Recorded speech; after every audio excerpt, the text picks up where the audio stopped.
Entrevista.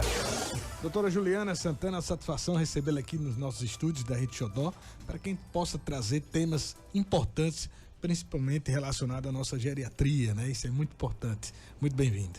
Muito obrigada, eu agradeço estar aqui com vocês. Olha, a capital irá receber aí, né, o simpósio sobre Alzheimer, né? E para a gente começar o nosso debate, né, a nossa entrevista, eu queria que a senhora explicasse um pouco o que é a doença de Alzheimer, né? Que é algo que preocupa todo mundo, né? Nos preocupa muito, né? Verdade. Isso e é um tema muito relevante.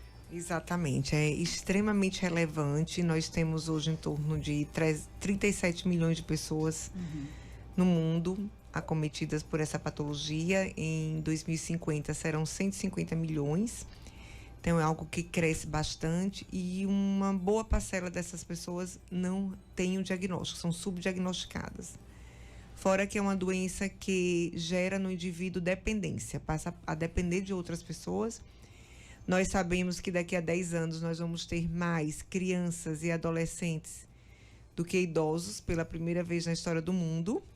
Isso significa que as pessoas estão envelhecendo e poucas pessoas estão nascendo, né? A taxa de natalidade vem diminuindo. Então, nos preocupa ter uma massa grande de pessoas que serão pessoas dependentes, com poucas pessoas para cuidar, para prestar essa assistência. A gente vê que muitas pessoas estão falando da pandemia, que a pandemia deixou com um pouco de memória. A memória ficou fraca por causa da pandemia, porque teve Covid. Isso atrapalha para vocês no diagnóstico, de repente, inicial? Então, a COVID realmente pode gerar alteração cognitiva. Isso cientificamente já está comprovado. Se a gente consegue fazer uma história bem feita, a gente entende que a COVID pode piorar um quadro de demência que já vinha se instalando, ou ela pode ser a causa do transtorno cognitivo, a própria COVID mesmo.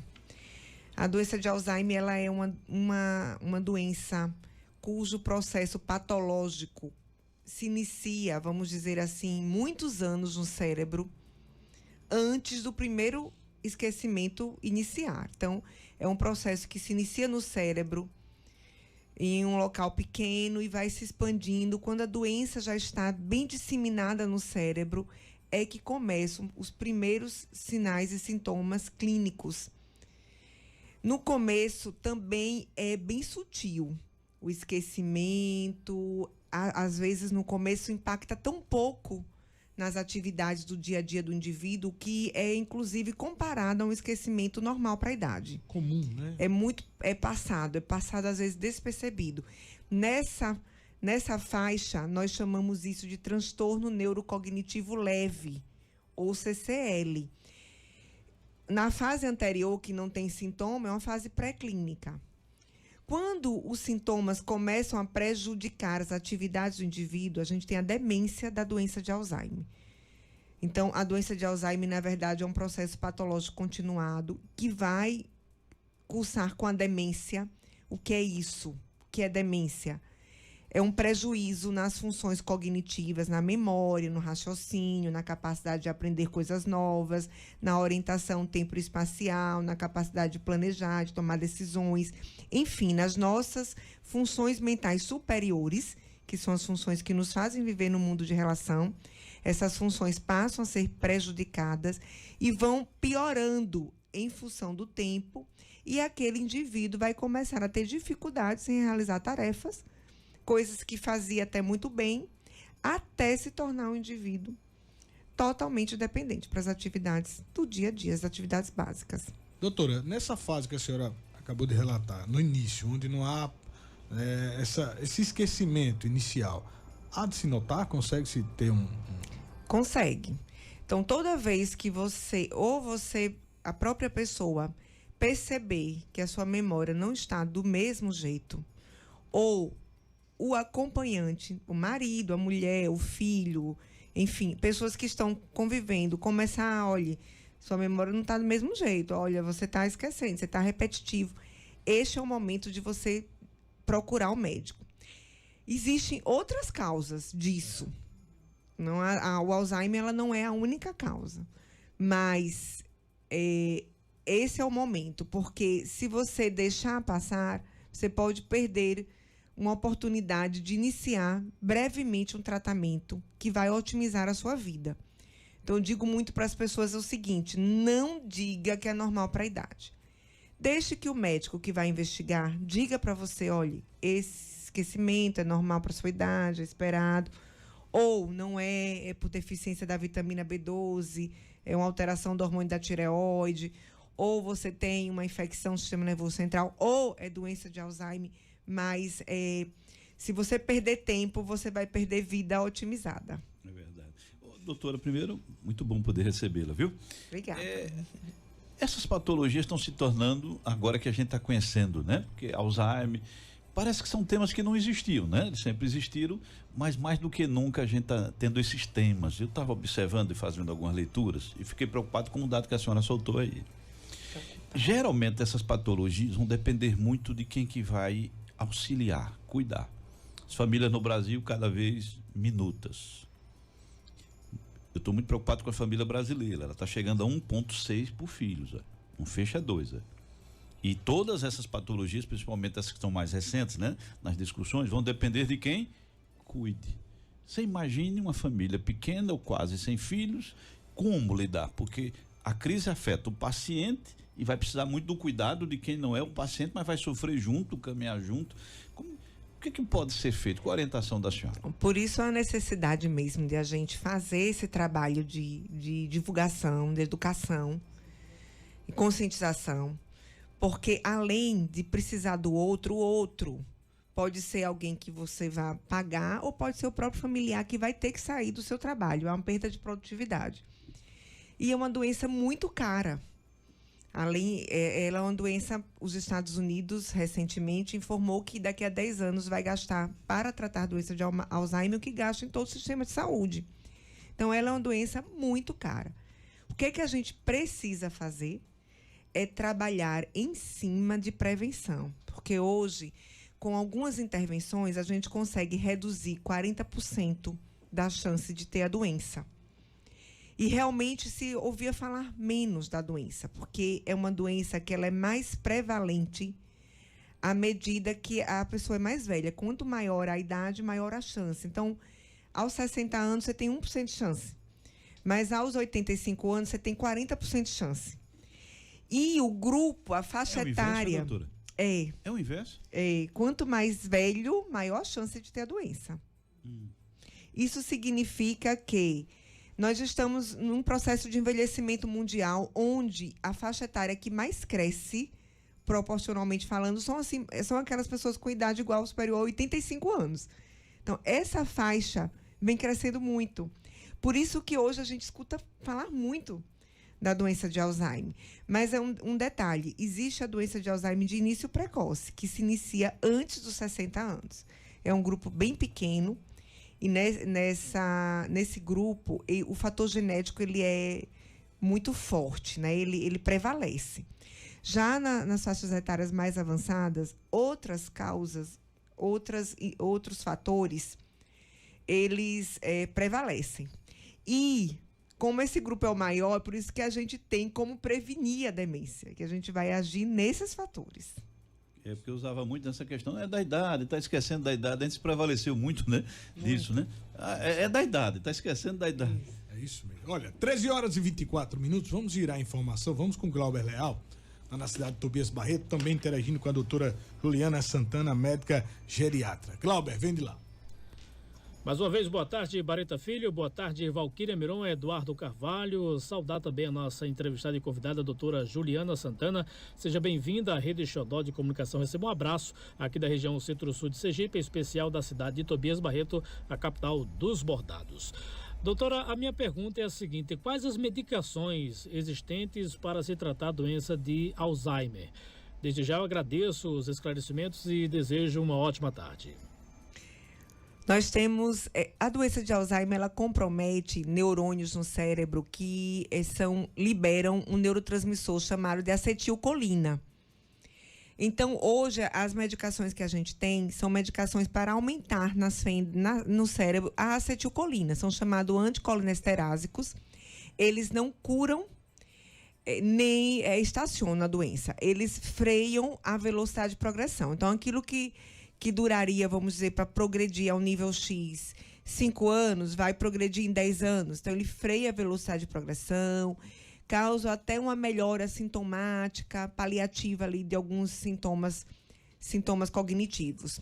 Mas, bem recentemente, já estão saindo os anticorpos monoclonais, que são drogas que vieram realmente para modificar o curso da doença, ainda pouco acessíveis, já liberados pelo FDA, já utilizados nos Estados Unidos, ainda com muita controvérsia, mas é o futuro. Essa é uma perspectiva que nós teremos uso mais amplo dos anticorpos monoclonais. Muito importante. Olha, nós vamos a um pequeno intervalo, daqui a pouco nós retornamos com a participação também do Aparecido Santana, Robson Martins, claro, você ouvinte e telespectador que deseja também, né, tirar sua dúvida com a doutora Juliana, pode nos encaminhar aqui através do nosso chat, né, a nossa caixa de mensagens, ou através do nosso Xodozap, que é o 999939605. Não sai daí, Jornal da Xodó volta já já. Você está ouvindo Jornal da Xodó em Rede. É isso aí, 13h32, já estamos de volta com o Jornal da Xodó, né, nos estúdios com a doutora Juliana Santana, médica geriatra, e a gente abordando esse tema, né, muito importante, que é a doença de Alzheimer. Valquíria Miron, tem participação do povo, é isso? Tem sim, tem um ouvinte, vamos acompanhar. Doutora, tem 28 anos que eu tomo clonazepam e remédio para ansiedade, para depressão. Estou dentro de 72 anos, porque eu entrei nesse medicamento, porque eu perdi 5 filhos. Então eu vivo muito esquecida. Para falar o nome dos filhos, eu falo de todinhos para poder acertar no que eu quero. Será que já é dessa doença? Queria que a senhora me informasse, se pudesse ser. Querida Marisete. Veja, que boa pergunta a sua. O clonazepam, ele é um dos medicamentos que podem gerar um esquecimento, vamos dizer assim. Nós temos medicamentos que são anticolinérgicos. Lembram da acetilcolina? Então, assim como a gente tem remédio que melhora a acetilcolina no cérebro, a gente tem remédio que piora a acetilcolina no cérebro.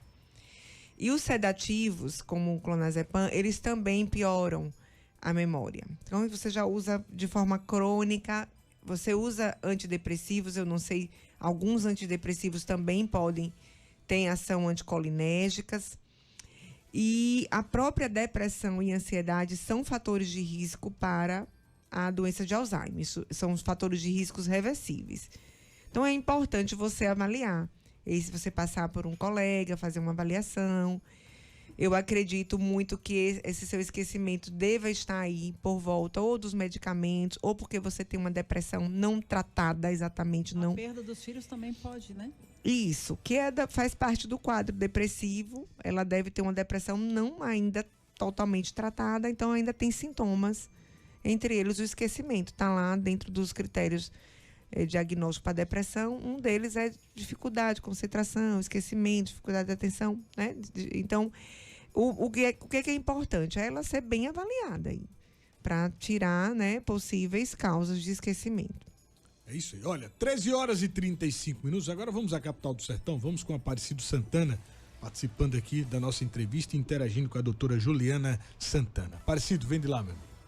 Ótima tarde para todos que nos acompanham, a doutora Juliana. A minha pergunta é o seguinte: hoje se fala muito no atendimento multiprofissional. Nesse caso, né, do idoso que está com Alzheimer, né, há essa necessidade, é importante que esteja esse atendimento, se tem à disposição esse atendimento multiprofissional? Excelente pergunta. Eu diria que é fundamental, é condição sine qua non, inclusive, para que o portador da doença de Alzheimer ele fique bem. Então, a gente precisa do educador físico para melhorar, para tratar a mobilidade. A gente precisa do fonoaudiólogo, pois é uma doença que aos poucos vai evoluir com distúrbio de linguagem e distúrbio de deglutição. Tanto que nas fases avançadas do Alzheimer, muitas vezes é necessário passar uma sonda, fazer uma gastrostomia. E se você tem um fonoaudiólogo, por exemplo, acompanhando desde cedo, nós vamos retardar a necessidade da ida para uma alimentação por sonda. Então, a gente precisa, a terapia ocupacional, que trabalha muito bem, fazendo estímulos cognitivos, trabalhando o que a gente chama de atividade de vida diária para manter a funcionalidade. Então, a gente da geriatria, a gente não trabalha sem a equipe interdisciplinar. A gente precisa do fonoaudiólogo, a gente precisa do terapeuta ocupacional, do educador físico, do fisioterapeuta, do nutricionista. Quanto mais envolvimento a equipe estiver junta ali, melhor vai ser o nosso resultado. E daí porque a gente fala que a doença ela é muito cara, porque ela vai precisar de todo esse time para fazer uma reabilitação, para manter aquele indivíduo funcional, vivendo a vida dele, e a família também, né? Porque é uma doença da família, é muito importante. É isso aí, 13h37. Agora vamos com Robson Martins. Muito obrigado, Aparecido de Glória. E agora vamos à capital do bairro São Francisco. Vem de lá, Robson, muito boa tarde. Pois é, mais uma vez, muito boa tarde a todos. E a doutora Juliana Santana, receba um forte abraço aqui da região do bairro São Francisco. Doutora, o Alzheimer se manifesta em associação com outra enfermidade? E uma outra questão, qual a incidência de idosos que procuram tratamento após apresentar os sintomas do Alzheimer? Muito obrigado. Muito obrigada. Então vamos lá, primeira pergunta. A gente pode ter sim Alzheimer junto com uma causa que a gente chama de vascular. Demência vascular mais demência de Alzheimer é muito comum elas acontecerem juntas. E o nome desse conjunto é chamado demência mista. Então, a causa vascular, normalmente quem tem a demência vascular são aquelas pessoas que têm fatores de risco cardiovasculares, hipertensos, dislipidêmicos, diabéticos, tabagistas, sedentários. Ou seja, além de você cuidar para não ter um AVC, você tem que também cuidar para não ter uma demência. E a maior parte dos pacientes com demência de Alzheimer, eles têm uma maior comorbidade, são normalmente pessoas mais doentes do que aquelas pessoas que não têm a doença de Alzheimer, até porque tem dificuldade mesmo em se autocuidar, em expressar o que está sentindo. O foco passa a ser muita doença de Alzheimer, acabam se esquecendo de um rastreio, de prevenção de outras coisas. Então, a doença de Alzheimer, ela vem concomitante, tanto com a demência vascular, pode haver essa concomitância, como também o paciente que tem doença de Alzheimer, ele acaba sendo um paciente mais comórbido, mais doente de outras patologias.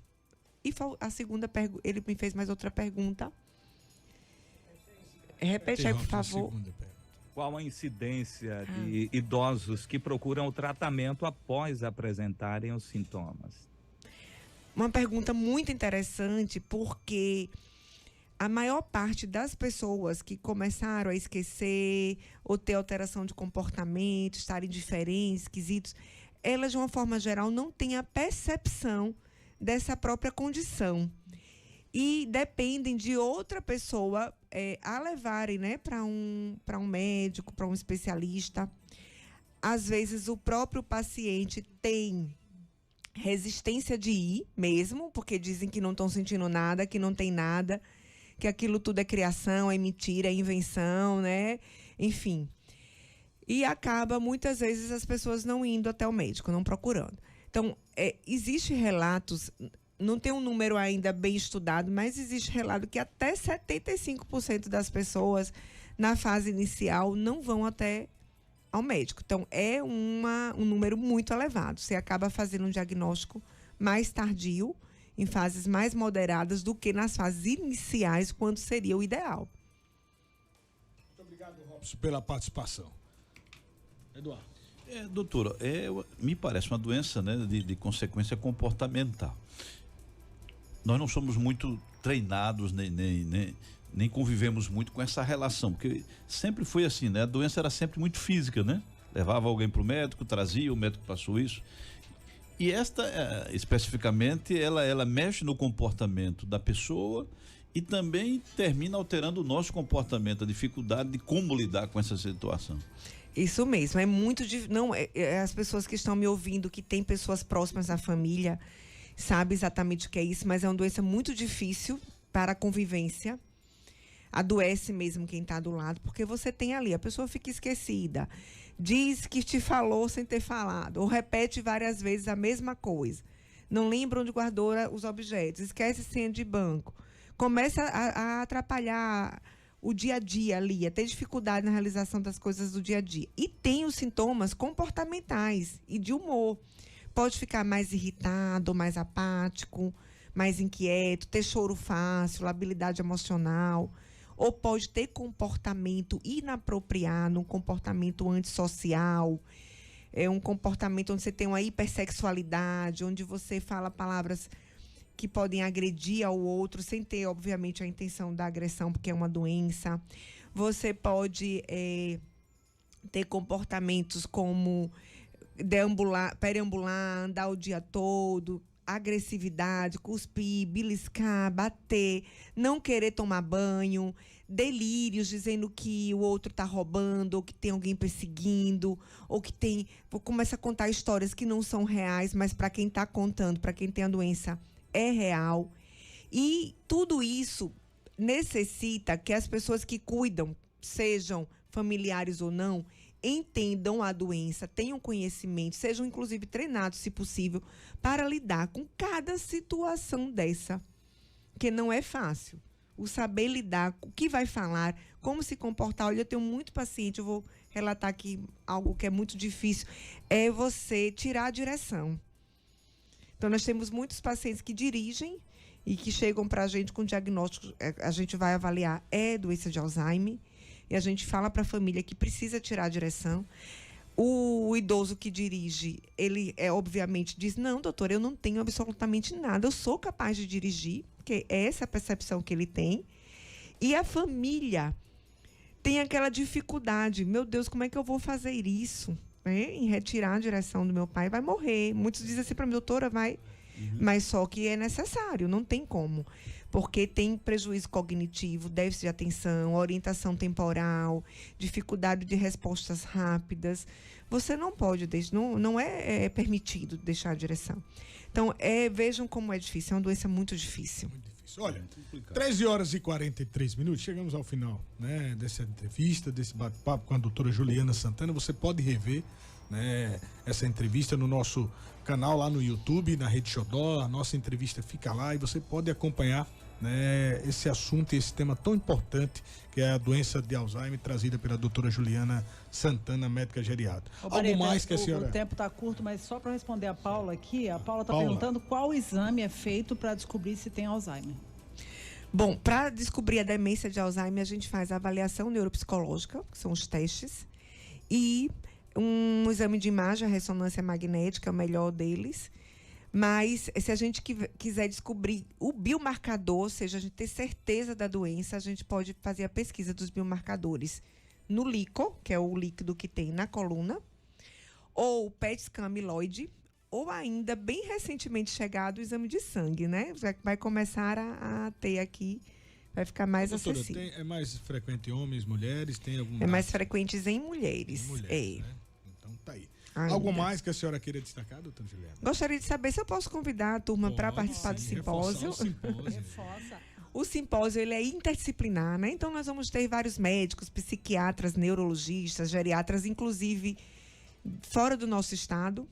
Vamos falar por diversos temas, inclusive do uso do extrato de cannabis, que é uma dúvida que as pessoas têm, né? Tá uma coisa que está surgindo bastante, dos anticorpos monoclonais, dos exames novos para diagnosticar, de como faz a terapia, enfim.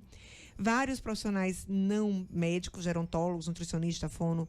Vamos trabalhar eixo, cérebro, intestino. É assim, eu diria que é um simpósio que vai abranger sobre vários aspectos da doença de Alzheimer, e ele é voltado para os profissionais da área de saúde, estudantes e profissionais. Então, aproveite essa oportunidade, né? Estejam lá conosco no dia 21 de outubro, agora esse sábado, para que a gente possa juntos tentar intervir e diminuir aí esse risco da população da doença de Alzheimer. Doutora, tem alguma rede social que as pessoas possam acompanhar? Também importante. A inscrição, ela está acontecendo na bio do Espaço Ativo, espaco.ativo, ou tem um telefone, que é o WhatsApp, que também pode ser feito diretamente pelo telefone. Deixa eu passar aqui para vocês. 13 horas e 40. O número do telefone que pode... por WhatsApp mesmo, que hoje todo mundo quer mais praticidade, né? 9895 4054. Repetindo, 9895 4054. Isso aí. Quem quiser acompanhar a doutora Juliana nas suas redes sociais? Pode também. Eu falo muito, meu tema preferido é esse mesmo, minha linha de atuação é essa mesmo. Então é do DRA Certo. Juliana Santana.